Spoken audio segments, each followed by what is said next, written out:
right, we're going to give it a go. Around the Planet newsletter, number 10 or ish. Thomas doesn't know. We're going to call it number 10. This is Michael with the marketing team, and I'm sitting down with Austin Foster, who's Honda Porter. And is that your official Honda Porter? Or Shuttle driver Porter is my real. You get a dash. Yeah. Shuttle driver dash Porter. Yeah. Austin sat down with us. This is the end of his workday. He's been here all day. He's officially offering some of his time for us, which I really appreciate. But one of the reasons that we had to do this is because you were so busy all the dang time that we had to get you at the end of the day. So I'm excited because I've worked here for 10 years, and I don't really know a lot about what porters do. The goal for these conversations are to get to know you, because I've worked with you for a while. I don't know much about you, and to get to know the positions. So let's just start from the top. How long have you been working here at Planet? It's been 7 years now, 4 months. Okay, so at 7 years, you're up there. Yeah. When you started, it would have been over there, right? No. I guess now it was. I came in 6 months after they moved to the new building. Okay. So close, you never got to endure the old building. I mean, I'm over there plenty. That it's, I don't know. The porters are all over all 4 blocks that we have constantly. True. So I'm in the old building 4 times a day. I'm here, and then it was just running around. We're the ones that we're paid to be outside, so we handle all the weather. Mm-hmm. We're paid to basically, if we're in the dirt lot or Hyundai, we're the gas station. So you're all over. Yeah, essentially we back up the advisors. So advisors need snacks or whatever, we'll be there. They'll send us to go get drinks or coffee or donuts constantly, and then sometimes you pick up pizza at my house. Yeah, and that's so. We're not going to tell you that story. It happened. Previously, when we had the shuttle service too, it'd be kind of come in and I'd be here for 20 minutes and then go on the first shuttle run, and the first shuttle run would be Arvada, Lakewood, Littleton, so all over the west side of the metro area. Sure. It used to be a larger just range, and then I've worn a pedometer, and I know I average about 6 miles a day. Just walking around, they don't really let us sit down or hold. I only have 6,000 steps, so you're more than twice as. Yeah, we normally 20,000 as an average day for us. So I want to get into some details about what porters do now. Yeah. But I know that all industry, all the departments have experienced a lot of change. And I don't just mean COVID. We'll talk about that. But talk to me about how the porter role has grown and changed since 2014. So when I first started, it was very much kind of just get the cars and then occasionally do shuttles. When I first got hired, there were 6 porters, and now we've been down to 1 since COVID, and then that was me, and now we're up to 2. And there's been people in and out. It's a lot of people don't stay in the position long, but the first 6 months I did, it was very, very easy, very kind of help customers figure out where they need to go, and then kind of our focus was more on doing the shuttles and parking cars, but not so much customer service engagement. Mm-hmm. And since then, it's morphed into more where I'm constantly helping customers with either getting parts or some more actually still parking cars all the time, but I'm very much more you're going to go to parts, you're going to get your key program there, and so I engage with the customers way more than I did when I started. Almost more it's almost like hospitality. Almost, I'd say very much very close to being a concierge. Okay. Since I'm local, everybody's kind of well, where do you go for this, or what's the time frames for this, and then I have to know the area very well. Sure. And so previously it was always with the shuttle service. Customers were well, where do we get food? I'm well, the mall's right over there. We got everything, so I memorized just, at one point I knew all 13 Starbucks within a 3-mile radius of the work. And then it'd always be customers well, what kind of food? I'm well, what do you want? And then, so I know all the restaurants around here, I know everything at the mall. I used to have friends that worked at the mall. And then when the shuttle service was going, it was just get the customers over there, get them some food, get them back. Sure. And then that was the easy part. But other times, we had a 10-mile radius. So it'd be our 80th in Arvada. And all the 10 miles is pretty big. Yeah. There's a lot of stuff in this part of town. All the way down to Bellevue on the south side, and then downtown. And then I became the one that was always going downtown because I knew how to get in and out of the city without getting stuck in traffic. And it was kind of I think it was Bob Allen or Bob Thomas. Yeah, Bob Allen. Yeah. They didn't want to drive, so I ended up being, okay, I'm going up to Evergreen. Like someone's got to go downtown. Send Austin. Yeah. Okay. It was So, basically. like I said, one of the goals with this is that we as a company can understand everybody's department better, Yeah. everyone's position better.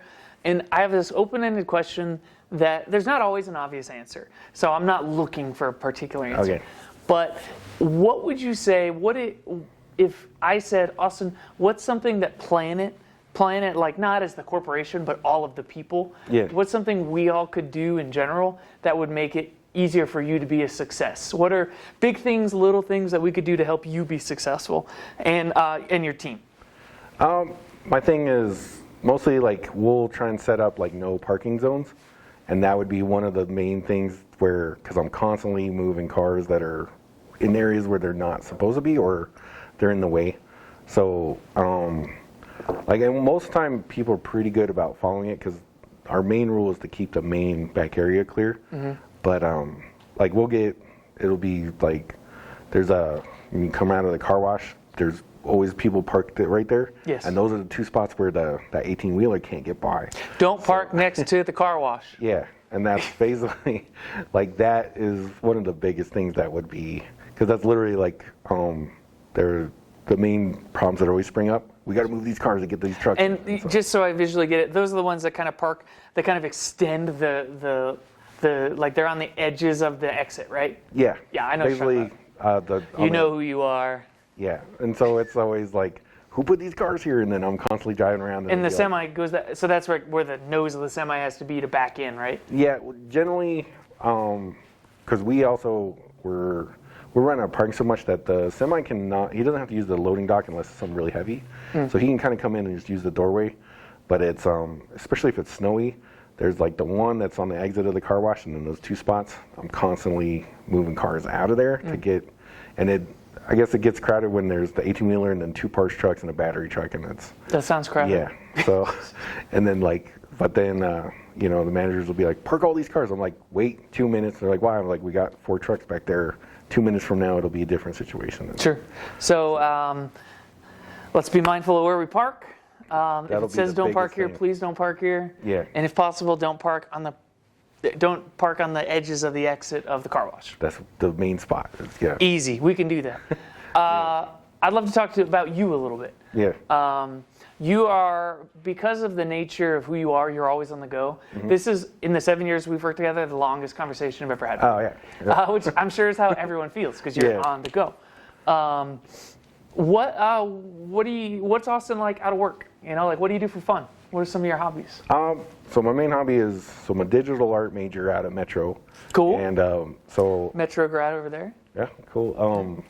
I think we went at different times, but so what I mainly do is Photoshop, and I want to do entertainment design. So I do like comic book illustration. Okay. So that takes the majority of my time outside of work. I'm either drawing or dealing with computers, but I also play a lot of video games. So Okay. When you say drawing, like you kind of do like illustrative art? Is that what that's called? Like yeah, very much like what I want to do is entertainment design. So for video, talk to me about that. I don't know what that term means. it's so video games and movies, I would draw out characters, vehicles, environments, and props. Okay. So you kind of like world building, but if I ever end up in that career, it'd be like, okay, we got this character and we need 10 different versions of that. Right. And then, So kind of like storyboarding, but like I know kind of what you're talking Yeah, about. very Like at the much end of like- movies, they'll like sometimes show like that character art, sketch art, and stuff. yeah, or it'd be like, okay, so what's this building going to look like? And then inside, outside, and then different lighting, or take the same building, what does it look like if it got blown up, that kind of thing, or character, is the character Okay. bad, good, evil, how does good look, how does Would evil you look? be willing to like email me something you've drawn? Yeah. Because what we'll do is right here, we'll superimpose it right there.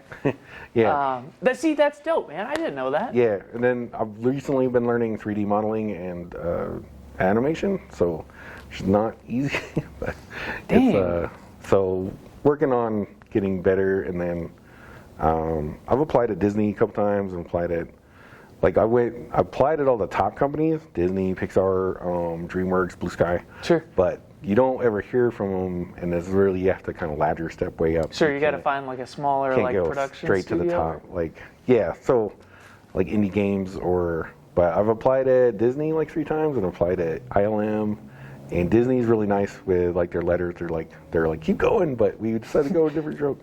That's so Disney. They're very encouraging. So, yeah. Well, Disney for every job opening they have, there's 20,000 applicants. Right. I mean, And it's Disney, one of the so. 10 biggest companies in the world. So. But other than that, like I enter art contests, and I had my artwork displayed at the premiere for the Last Skywalker, The Last Jedi.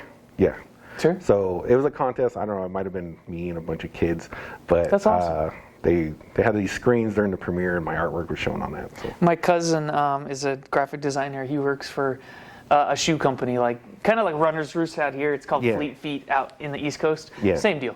And his side hustle, his hobby is he does that kind of stuff for. Are you familiar with the video game series Destiny? Mm-hmm. He does like Destiny art, and that's a very niche. Those hashtags are deep. Kind of what I'm trying to get into. So I'll have to share you his Instagram handle because he knows about that world a little bit more. So you're a pretty good just artist. You can draw pretty well. Yeah, I've been doing that since 6th grade. Do you draw on like a tablet kind of a deal, like these commercials, and then it's in Adobe, and then you edit it and stuff? Yeah, I use Wacom tablet, and I also have an iPad, so I don't use any paper. It's all digital. Cool. So straight on the screen and straight into the computer, and then from there it's you can get the color balance, you can get how technical you want to get. But do you have an Instagram that you post stuff on? What is it? Let's plug it. I think it's let me look. I think it's just my name, but with underscore. So it's Austin_T_Foster. We'll look for it. Yeah. And we'll find a way to edit it so that it looks clean. And all your likes are due to the high volume of traffic we get on around the planet. Yeah. It might be. I'm doing good. It's having trouble reloading in this room, but it's cool, man. I just wanted to. There's somewhere, and then the Instagram's in there. Oh, that's a Squid Game reference. Yeah, I just recently watched that series. It was good, but this is really cool. Maybe we'll find a way to share some of it. That's one thing that I love about doing this is we're a small business. We have 125, 100 something employees, and everybody has a story. Everyone has skills, abilities that we don't really get to use in our daily life. I bake bread. And you would be like, I didn't know that. I did not know that. That's pretty cool. And so for me, one of the goals with this is just to get to know. Yeah. So last thing I want to say, I give you an opportunity. So this goes in our newsletter. People will see this. Are there any, you guys made it through COVID. COVID was bananas. I saw you guys were sanitizing. You were doing all that stuff. We're in a post-COVID world, I think. That's not the whole point. The whole point I have is you guys have been through a lot. And you guys have grown. And there's a lot of focuses in the service department, and I think Juan's trying to really elevate the level of service. What would you say you are proud of your work and of the service department? This is an opportunity for you to kind of give yourself and the team some kudos. Yeah. And I'm not asking for lip service. This is just a chance for you to kind of give, if there's this is something we do that I think is pretty cool. I think it's an opportunity to kind of share that. Part of the reason, so I would say even services, ability to go the extra mile or make sure that customers are 100% taken care of. And that's part of the reason why I've been here for 7 years is because there's been times, so we shut down the shuttle service for COVID, but I'm still occasionally there's customers right down the road and they're just get them. So there's no hesitation to help out and make sure that the customers are taken care of, which is what I really like about working here. It's very much always do just that little bit of extra, whether we're putting chocolates in the cars or helping them out. There's been times where a customer was on their way here and their car broke down and they're like, Austin, get a jump box and go get them in here. And so we're constantly on a daily basis doing a little bit of extra, and that little bit of extra is, Austin, you're getting donuts. Just go get donuts. Everybody's happy. Keep everybody happy, and it's coffee runs, snack runs, and that's what I also like is I am supposed to be here all the time, but it's also Austin, this advisor didn't get a chance to eat. Go get them food. Or this one customer just needs to go down the road a little bit, and you take them and drop them off. And so we're constantly just like as a team, kind of making sure everybody works well together. So That's awesome. it's That cool. That's the best. Yeah. You know, like that for me, that's the best. Where I've been here, like similar to you, I've been here a lot of years, and the fact that people care is what matters. So I want to say that I didn't know any of that. Yeah. And let me say on behalf of the company, thanks for doing the extra mile thing, because I know for me, seeing people go the extra mile, like kind of fills my soul up a little bit. I'm like, all right, cool. Yeah. It gives me, you know, because sometimes you see people not do it, and when you see people do it, it just kind of fills you back up. So I'm impressed with what you do. Austin Foster, he is a porter at the Honda store. I guess he's the donut hookup when it's 10 degrees outside. Yeah, I'll be on my way to the wind chills. He's a really nice guy. Austin, I appreciate you sitting here after work. Thank you for all that you do. And hopefully you guys enjoyed this. If you see him down there, give him a high five and thank him for what he does, because that's a hard job. If you see me, I'm not going to hold still. It'll be a blur. Yeah. I'm like a fast shadow. So I'll be running around. Cool, man. That's it. We're done. Cool. Should be good to go. That's it, yeah. See, dude, that's all.